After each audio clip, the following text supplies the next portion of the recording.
믿는 중이염이 났어요. 예. 그리고 그 믿음을 가졌더니 자기가 말씀을 사람들 앞에서 증거할 때 사람들의 병도 낫고 문제도 해결되고 역사가 일어났습니다. 제가 이 동영상을 좀 보면서요, 이게 한 60만 회 이상 클릭이 된 것인데, 춘천에 있는 작은 교회입니다. 거기에서 신앙생활하는 분이신데 시골 아주머니예요. 밭일하고 논일하고, 그리고 이제 거기서 나오는 것 같고 시장에 가서 장사하는 분입니다. 자, 그런데 하나님은 그분에게도 영을 주시고 역사하셔갖고 능력을 주시는 겁니다. 여러분, 그런데 우리가 믿음 생활을 오래 했어도요, 하나님의 말씀의 능력을 믿지 아니하면 소용이 없습니다. 반면에 그 기간이 짧아도 그냥 하나님의 말씀을 살아계신 하나님의 말씀으로 내 안에 믿어내기 시작하면 그 말씀이 내 안에서 일하기 시작하고 역사가 나타납니다. 자, 오늘 우리가 부활에 대한 이야기를 함께 나누게 될 겁니다. 이 부활의 말씀을 많이 읽으십시오. 그리고 이 말씀을 붙드세요. 이 말씀이 우리를 살리는 능력과 역사가 나타나게 될 것입니다. 예, 우리가 유명한 인물들, 그리고 세계사적으로 존경받는 인물들, 그분들에게는 삶과 일대기가 있고 그리고 죽음이 있습니다. 대표적으로 우리가 석가모니나 공자나 소크라테스를 보면요, 이분들이 다 예수님보다 먼저 사셨던 분들이에요. 석가모니 일대기를 보면 기원전 563년 혹은 480년 그럽니다. 이게 이제 연대기가 좀 정확하진 않은데요, 적어도 예수님보다 500년 먼저 살았어요. 자, 그리고 공자 일대기를 보면 예수님 태어나시기 전에 551년에서 479년, 이분도 한 500년 이상 전에 태어났습니다. 소크라테스를 보면 기원전 470년에서 399년 정도 됩니다. 자, 예수님보다 적어도 470년 이상 먼저 태어났습니다. 제가 왜 이 말씀을 드리냐면요, 500년 먼저 태어난 사람의 일대기 속에서 살았던 사람들을 우리가 다 역사적 인물로 믿고 그들의 말을 오늘날 우리는 가르침으로 받고 그들의 삶의 흔적을 우리는 다 역사적으로 인정하고 살아갑니다. 자, 그렇게 이렇게 존경받는 성인의 반열에 오른 분들을 보면 모두가 다 죽음 이후에 무덤이나 사리가 있다는 것이에요. 자, 석가모니는 이게 불교는 원래 내세를 믿지 않는 종교이기 때문에 이제 힌두교에서 빠져나올 때요, 시타르타가 내세를 믿지 않습니다. 그래서 자기를 불태워 소멸시키는 화장을 시키게 하죠. 그래서 화장의 의미는 이 무로 사라져 버리는 것이에요. 그런데 뭐가 남냐면 이제 사리가 나옵니다. 그리고 요거를 이제 모셔다가 그걸 가지고 이제 자기들이 신앙의 대상으로 삼는데요, 어쨌든 내세를 믿든 믿지 않든 간에 석가모니가 죽었고 죽은 것에 대한 흔적이 남아있다는 것입니다.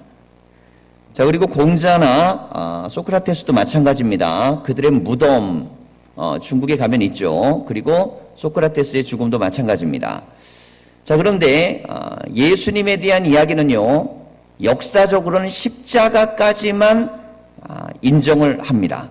그래서 우리가 예를 들면 일반사적으로 학교에서 학문적으로 배우든 종교에 대한 공부를 할 때는 예수 그리스도가 십자가에 못 박혀 죽은 거기까지를 역사적 사건으로 기술을 해줍니다. 근데 부활은 빼버려요. 자, 분명히 이 부활에 대한 이야기가 역사적 사건임에도 불구하고 이걸 집어넣어버리면 예수는 진짜 하나님의 아들이 되는 것이에요. 자, 그러니까 우리가 세상에서 배울 때는요, 성인의 반열에 올라가는 사람들에 대해서 무엇을 중심에 놓냐면 가르침을 중심에 놓습니다. 석가모니가 무슨 말을 했는지, 공자가 무슨 말을 했는지, 소크라테스가 무슨 말을 했는지, 예수가 무엇을 가르쳤는지, 저 윤리 시간에 보면 그렇게 종교사적으로 이렇게 가르쳐요. 그런데 그들의 무덤이 있는지 없는지, 죽은 후에 그가 살아나는지 안 났는지에 대한 이야기를 가르치지 않습니다. 그런데 본질적으로 더 중요한 것은 무엇을 가르쳤는지보다 그 존재가 어떤 존재였느냐가 중요합니다. 예수님은 죽음을 이기시고 부활하셨습니다. 예수님이 십자가에 못 박혀 죽으시고 나서 부자의 무덤 속에 장사 지낸 바 되었습니다. 근데 로마의 입장에서는요, 예수의 추종자들이 많았기 때문에 혹이라도 그 시체를 훔쳐갈 수 있어서 병사들을 시켜서 돌문을, 우리하고 무덤 제도가 좀 다른데요, 동굴 안에 굴 바깥에다 사람을 집어넣고 굴 밖에다가 큰 돌을 막습니다. 출입하기가 쉽지가 않아요. 근데 그 상태도 쉽지 않은데 거기에다가 군사들을 배치해서 시체를 훔쳐가지 못하도록 막았어요. 그런데 오늘날 예수님의 무덤은 없습니다. 이 빈무덤의 사건이 우리에게는 굉장히 중요한 메시지입니다. 나머지 모든 성인들에 대한 무덤도 있고 그들이 죽은 흔적이 남아있는데 예수님은 죽은 흔적이 남아있질 않습니다. 오늘 부활 사건이 우리의 삶과 역사 속에 중요한 이유는, 자, 로마 사람들이나 유대인들은요, 이렇게 주장했습니다. 예수의 제자들이 예수의 시체를 훔쳐갔다, 그렇게 소문을 냈어요. 그런데 성경은 이렇게 얘기하고 있습니다. 예수님의 제자들은 비겁해서 다 숨어 있었다고. 예수님이 십자가에 못 박히신 이후에 제자들은 자기들도 잡혀가 고문을 당하고 죽을까봐 전부 다 숨어 있었습니다. 정작 예수님의 무덤가를 찾아갔던 사람들은 누구냐면 힘없고 연약한 여자들이었어요. 여자들은 죽음을 각오하고 강폭한 로마 군사들이 있는 그 돌무덤으로 오늘 바로 이 주일날 새벽 아침에 예수님의 시체에 향품을 바르기 위해서 갔습니다. 그런데 어마어마한 돌이 굴러져 있고 예수님의 무덤은 비어 있었습니다. 그리고 하나님의 천사가 나타나서 왜 산자를 죽은 자 가운데 찾느냐라는 놀라운 말씀을 해주셨어요. 이 이야기를 들었던 여인들은 어마어마한 충격과 놀라움에 휩싸여서 제자들에게 가서 이야기를 해줍니다. 예수님이 정말 말씀하신 대로 성경에 예언된 대로 부활하셨고 죽기 전에 분명히 살아날 거라고 말씀하신 대로 살아나셨습니다. 가서 이야기를 전하는데 남자들이 믿질 않아요. 제자들이 그걸 믿지 않습니다. 여러분, 그렇게 믿음도 없고 비겁한 남자들이 예수님의 시체를 훔쳐갔겠어요? 그리고 로마가 얼마나 대단한 이 군사력을 갖고 있는데 제자 몇 명이 와서 예수님의 시체를 어떻게 훔쳐가겠습니까? 그래서 이것은 예수님께서 부활하신 사건에 대한 역사적 이 증명은 우리 기독교인만의 문제가 아니고 온 인류 역사 가운데 증명되어야 될 말씀입니다. 그래서 부활은 증거되어야 됩니다. 예수님은 유일하게 사망을 이기고 부활하신 분이시고, 그리고 죽음을 이기고 부활하셨다는 증거는 그것을 목격한 이들에게 있다는 거예요. 자, 바울은 이렇게 얘기합니다. 원래 바울은 예수님을 핍박했던 사람이죠. 예수 믿는 사람을 잡아 옥에 가두고 고문했던 사람입니다. 그런데 부활하신 예수님의 영을 만나고 체험해요. 그리고 나서 부활을 경험했던 사람들을 만나는데 무려 500명의 사람들이 예수님의 부활을 경험한 것을 알게 되었습니다. 그리고 나서 자기 안에 확신을 갖게 돼요. 아, 예수님은 하나님의 아들이시고 죽음을 이기고 부활하신 분이구나. 그때부터 바울의 인생은 달라집니다. 세상에서 인간이 가장 두려워하는 게 뭘까요? 죽음입니다. 죽지 않으려고 인간은 부단히 애쓰며 노력합니다. 살아보려고. 어떤 인간도 죽음을 이겨낼 수는 없습니다. 그게 다 죽습니다. 그런데 예수님은 죽었지만 살아나셨습니다. 그러면서 부활의 첫 열매가 되셔서 믿는 우리들도 비록 우리 육신이 약하여 죽지만은 우리는 하나님에 대한 믿음을 가졌기 때문에 마지막 심판날에 우리가 예수님처럼 부활할 수 있다는 믿음을 가르쳐 주셨습니다. 신앙생활 제가 하다 보면요, 교인들의 믿음이 어디에서 갈리냐면 십자가와 부활에서 갈립니다. 이게 어떻게 갈리는가? 부활의 믿음이 있는 사람에게는 두 가지 증거가 있습니다. 하나는 부활의 믿음이 있으면 그 사람은요, 세상을 두려워하지 않습니다. 어떤 문제가 생기고 어려움이 생기고 고통이 생겨도 죽음도 이기신 하나님의 능력인데 그 믿음이 있으니까요, 문제를 대할 때 보통 사람하고는 다른 자세로 대해요. 지금 여기에 나오는 이용매 할머니를 보십시오. 자기가 남들보다 걱정거리를 가져도요, 뭐 100배, 1000배 많다는 거예요. 근데 자기는 항상 웃는다는 거예요. 왜냐하면 삶의 문제가 있어도 부활하신 예수 그리스도를 믿기 때문입니다. 그러니까 문제가 작게 느껴지는 거예요. 죽음보다 큰 문제가 어디 있어요, 세상에. 그게 커봤자 그냥 문제 덩어리인 거예요. 근데 문제보다 강하시고 죽음보다 강하신 하나님의 능력을 믿으면 여러분, 세상은요 얼마든지 능히 이길 수 있습니다. 이게 없으니까 성도들이 항상 어떤 사람들은 인상 쓰고 다녀요. 고독한 청춘이야. 이렇게 고민에 빠져갖고 인상 쓰고 괴로워하고 입만 열었다면 삶의 문제가 막 세상 짐은 다 내가 지고 가. 여러분, 세상의 짐은 다 주님이 지시는 것이고 우리는요 주님을 믿어서 그 짐을 가볍게 하셔야 됩니다. 우리가 예수님을 믿는다는 건 삶의 문제를 짊어지시고 십자가 위에서 우리를 위하여 죽으시고 그 모든 것들을 이기신 부활하신 주님을 믿는 것입니다. 그래서 부활의 믿음이 있는 사람은요 굉장히 밝습니다. 그리고 기쁨이 있어요. 그리고 문제를 대할 때 뭐 주님이 부활하셨는데. 제자들을 보십시오. 예수님이 십자가에 못 박혀 죽기 전까지 그들은 예수님을 열심히 따라다녔지만 정작 십자가 앞에서 다 도망갑니다. 왜냐하면 부활의 믿음이 없었기 때문이에요. 그래서 다 도망가죠. 숨어버렸습니다. 그런데 부활하신 예수님을 만나고 나서 그들은 하루아침에 변합니다. 사람이 어떻게 갑자기 변할까 싶을 정도로 사도행전에 가면 제자들이 갑자기 변합니다. 부활하신 주님을 만나고 나서 죽음이 두려워지지 않기 시작했어요. 죽음이 안 무서운데 뭐가 무섭겠어요? 여러분, 우리 성도는요 죄 짓는 것 빼놓고는 세상을 아무것도 무서워하면 안 됩니다. 죄 짓는 건 위험하죠. 그것 빼놓고는요 아무것도 두려워할 필요가 없어요. 우리를 무너뜨리는 것은 환경이 어려운 것이 아닙니다. 우리를 무너뜨리는 건 하나님과 우리 사이를 갈라놓는 죄가 우리를 무너뜨리는 것이에요. 근데 죄는 안 무서워하면서 세상을 무서워하면 그게 마귀가 가장 좋아하는 거예요.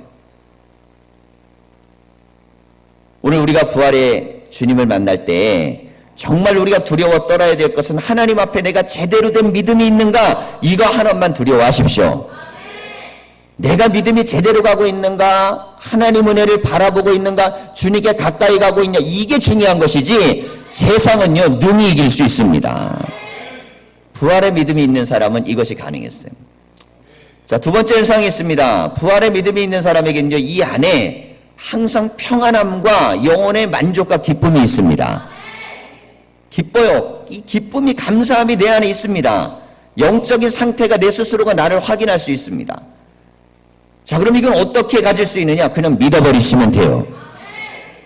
제가 이분을 보면서, 이분 간증을 보면서 이런 생각을 했어요. 야, 이분이 참 못 배우길 잘했다. 초등학교를 안 나오길 잘했다. 중고등학교 안 나오길 잘했다. 공부를 좀 안 하길 잘했다. 똑똑해갖고 못 믿는 것보다요 못 배워갖고 믿는 게 훨씬 나은 거예요. 이 자리에 앉아 계신 분들 중에 많이 배우신 분들 많죠. 그런데 이분만큼 믿어내고 이분만큼 외워지고 이분만큼 역사가 일어납니까? 심각하게 생각해 보셔야 됩니다. 뭘 세상 걸 많이 알아가지고 그 사람이 세상을 잘 사는 게 아니에요. 살아계신 하나님의 역사가 내 안에 들어오고 그 믿음이 내 안에 있어야 됩니다. 세상의 지식이라는 게 대단해 보여도요 하나님하고 멀어지면 그거 쓸모없는 지식이 되어버리는 것입니다. 뭐 엄청나게 많이 들어가 있어도요 그 별로 써먹을 것도 없어요. 그런데 하나님의 말씀이 들어오니까 능력이 나타나잖아요. 시장 통해서 일하는 할머니지만 이분은요 이 간증 나중에라도 좀 한 번 더 들어보십시오. 이 이후에도 많습니다. 말씀이요 줄줄줄줄줄 나옵니다. 제가 그걸 보면서 야, 정말 말씀을 외우니까 좌우의 날성 검이 우리 안에 들어가고 영과 혼과 골수를 쪼갠다고 하나님의 말씀이 이분의 입에서 나가는데 말씀의 능력이 나타나요. 부활의 믿음이 있는 사람에게는 이 안에 살아계신 성령이 거하시는 것입니다. 하나님의 영이 거하시니까 능력이 나타나죠. 오늘 우리가 주님 앞에 나왔습니다. 여러분, 제가 새벽에도 말씀을 드렸는데 제가 대학교 다닐 때요, 신학교 때 18세기, 19세기 넘어가면서 이제 유럽에서는 계몽주의 발달하고 그리고 20세기 넘어오면서 신학적 조류 중에 자유주의 신학이 이제 그 대세를 이루기 시작합니다. 그리고 나서 이제 그 흐름이 우리 사회에도 들어와서 신학교에서도 이제 하나의 학문으로 자리를 잡았어요. 그 중에 이제 하나의 영역이 뭐냐면 비신화화라는 게 있습니다. 성경을 정확하게 믿으려면 소위 말해서 신화들을 빼버려야 된다는 거예요. 저기 신화에 해당되는 것들이 부활도 들어갑니다. 그래서 그 신학적 사조는 이렇게 얘기합니다. 제자들이 시체를 훔쳐갖고 예수님이 부활했다고 소문을 냈다는 거예요. 그리고 이 부활의 메시지 핵심 뭐냐면 우리도 예수님처럼 그렇게 십자가를 지는 각오로 살아가자. 이렇게 고백을 가졌다는 겁니다. 오병이어를 설명할 때는 이렇게 합니다. 이게 뭐 오병이어가 생각을 해보세요. 물고기하고 보리떡하고 2개, 5개 있는데 5,000명이나 먹일 수 있는 기적이 일어난다는 게 이게 우리가 받아들이기 어렵죠. 거기서는 이렇게 가르쳐요. 어린아이 하나가 예수님한테 이걸 갖다 줬더니 예수님이 기도하고 나니까 어른들이 부끄러워서 싸갖고 왔던 도시락을 펼쳐놨다는 거예요. 얼마나 합리적이고 과학적이에요. 그런데 그 메시지가 감동이 있어요. 왜 감동이 있는 줄 아세요? 오병이어의 핵심을 이렇게 가리킵니다. 그러므로 탐욕을 부리지 말고 가진 걸 나눌 줄 알아라. 그런데 이 메시지만 딱 들으면요 굉장히 좋아요. 왜냐면 윤리적이니까. 그러니까 우리에게 이 윤리적인 메시지가 있으니까요. 그래, 신화가 없어도 돼. 신비적인 일은 안 일어나도 돼. 거기에 뭔가 윤리적이고 좋은 메시지가 있으면 돼. 자, 이것이 유럽 사회 전체의 신학으로 흘러갔습니다. 그리고 유럽 교회는 무너졌습니다. 여러분, 신앙이라는 것이 윤리로만 가는 것이라면 예수 안 믿는 사람 중에 우리보다 훌륭하고 착한 사람 얼마든지 있습니다. 근데 우리가 성경 안에서 믿음을 갖게 되는 이유는 윤리를 뛰어넘는 영적인 권세가 이 안에 담겨져 있기 때문이에요. 그 믿음이 우리 가운데 있어야 됩니다. 오병이어의 기적은요, 예수님만이 할 수 있는 놀라운 하나님의 아들의 증거이며 부활은 하나님이 하나님의 아들을 살리신 능력입니다. 근데 이게 믿어지는 사람에게는요, 보세요. 병도 고침을 받고 문제도 해결함 받고 하나님의 역사가 입술을 통해 나가잖아요. 제가 그런 교육을 좀 받고 나니까요, 교회 가고 부활절을 대하는데 이게 대학교 1학년 때 배운 게 엄청 강렬하거든요. 부활절에 부활의 감동이 들어오질 않는 거예요. 근데 나만 그런 줄 알았어요. 교인들을 보는데 나 오늘 성가대 얼굴을 좀 못 봐갖고 이분들이 부활을 믿으면서 찬양을 했는지 안 했는지 잘 모르겠어요. 부활에 대한 믿음이 없는 거예요. 뭘 보면 아냐? 얼굴을 보면 알아요. 기쁨의 찬양을 부르고 있는데 얼굴이 기쁘지 않아. 야, 차라리 TV 틀어놓고 가수 노래를 듣는 게 나아. 그 사람들은 찡그리고도 올라가면 웃잖아요. 근데 예수 믿는 사람들은 정직해 갖고 마음을 못 속여. 은혜가 안 되면 표정이 살아나질 않아. 보니까 안 믿어요. 부활을 믿지 않아요. 부활절날 예배당 안으로 들어올 때 사람들에게 기쁨이 없어요. 믿지 않아요. 그냥 사도신경 때 그냥 고백하는 거예요. 하나님이 죽은 자를 살리셨다는 놀라운 사건이 자기 영혼 안에 들어올 땐 이 안에 놀라운 샘솟는 은혜와 감격이 있어야 될 줄 믿습니다. 그 은혜와 감격, 그때 기도했어요. 하나님, 부활이 믿어지는 은혜를 주십시오. 부활절이 올 때마다 기도했어요. 부활이 믿어지는 은혜를 달라고요. 어느 날 내 안에 부활에 대한 믿음이 생기기 시작했습니다. 하나님이 천지를 만드셨는데 죽은 자를 못 살려? 하나님이 이 세상 모든 것들을 만드시고 조성하고 심판하시는 하나님인데 죽은 자를 못 살려? 여러분, 창세기 1장 1절을 믿으면 모든 것이 가능합니다. 그래서 믿음은요, 똑똑한 사람이 갖는 게 아니에요. 믿음은 내가 어리석다고 생각하고 하나님이 지혜롭다고 생각하는 사람만 갖는 것입니다. 그런 사람의 마음속엔 부활의 은혜가 들어옵니다. 이 부활의 믿음이 생겨서 그 다음부터 저에게 달라진 게 있어요. 제자들의 이야기를 보면서 느꼈어요. 부활을 체험하니까 사람이 달라지는구나. 여러분, 성도들의 인생이 달라지기를 원하십니까? 예수님이 부활하심을 믿으시기 바랍니다. 안 믿어지시면 믿어지게 해달라고 기도하세요. 이 할머니 같은 역사가 일어날 것입니다. 부활의 감격이 내 안에 들어오면요, 입술에서 선포되어지고 그 말씀은 생명을 살려낼 것입니다. 저는 그래서 어느 누구를 만나든 이렇게 얘기합니다. 하나님이 당신을 구원하실 것입니다. 당신의 가정은 하나님이 살리실 것입니다. 당신의 아이는 하나님이 좋게 만들어 주실 겁니다. 이유는 주님이 부활하셨기 때문이에요. 죽은 자도 살렸는데 애 하나 못 고치겠어요? 인생 하나 못 바꾸시겠어요? 삶을 못 바꾸시겠습니까? 가정을 새롭게 못 하시겠어요? 직장 하나 못 만드시겠습니까? 죽은 자를 살렸는데 뭘 못 하시겠어요? 그게 믿어지면 우리 입에서는 부활의 능력으로 말씀이 나가게 돼 있습니다. 그런데 이 말씀을 선포하면서 정말 그렇게 되는 거예요. 부활의 말씀을 믿고 선포했더니 가정이 변하고 자녀가 변하고 인생이 변합니다. 사람이요, 왜 못 내려놓는 줄 아세요? 이거 내려놓으면 죽을까 봐. 차라리 죽는 게 나아요. 그래야 다시 살아납니다. 여러분, 우리는 죄에 대하여는 죽고 예수님에 인하여 살아나야 될 줄 믿습니다. 살아나야 됩니다. 부활의 믿음이 우리 안에 들어오면 세상은 그토록 막고 있습니다. 예수님이 부활했다는 이야기를, 그걸 중심에 놓는 이야기를 자꾸 막아요. 예수님이 부활한 순간부터 끊임없이 부활을 공격합니다. 그래서 부활신앙은 막고 다른 걸 자꾸 공격하는 거예요. 교회가 어떠니, 교인이 어떠니 막 공격합니다. 여러분, 우리가 좀 부족할 수도 있고 교회가 부족할 수 있고 교인이 부족할 수 있어요. 그래도 주님은 부활하셨어요. 그리고 주님만이 우리를 구원할 수 있습니다. 하나님의 능력만이 우리를 살리는 것입니다. 우리의 자녀들에게 이게 들어가지 않으면 죽은 거예요.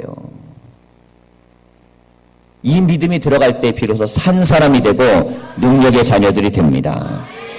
오늘 우리 부활주일에 우리의 믿음이 우리 성도들에게도 자녀들에게도, 이 노년에 무식하고 아무것도 모른다고 자기가 얘기했지만은 하나님의 말씀이 들어가고 부활의 믿음이 되니까 능력이 나타났던 것처럼 우리 성도님들에게도 그런 축복이 다 있으시기를 간절히 축원합니다.